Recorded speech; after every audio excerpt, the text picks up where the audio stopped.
it's a very old and long story. I was a student in Sweden. I was studying at the Stockholm University to learn sociology, which had not very much to do with screen printing, of course, or printing technology. And I was a poor student, and as many students, I was obliged to work to have some money to live.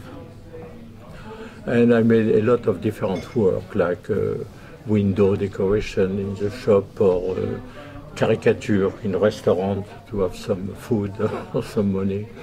And I was also singing in a jazz band in a club in Stockholm, and I had a kind of fan club, nice ladies, nice girls.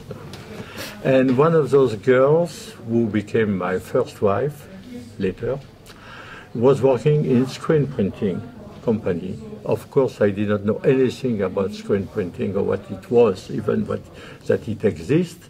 And she said, would you like to work in the evening, or Saturday or Sunday, even, as black work? Right. You see? And I say, why not? Why not? It's a way to make some money. So I came in, and that atelier was named BMJ.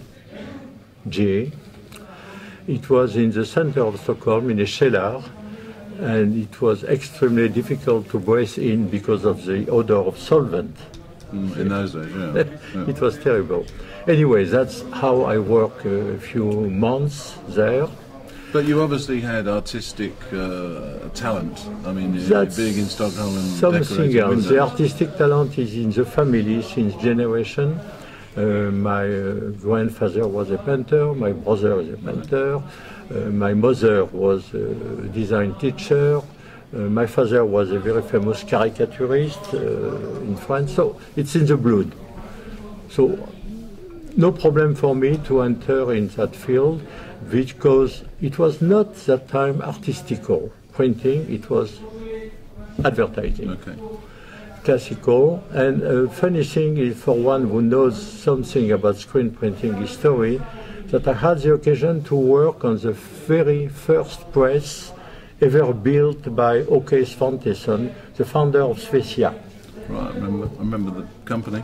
Yep. Sadly, no longer a company. No longer in the field, but that was an occasion. And I think screen printing was very amazing, exciting, magic, as I told you before. And I had 1 year to wait, or 6 months to wait, until came my military obligation.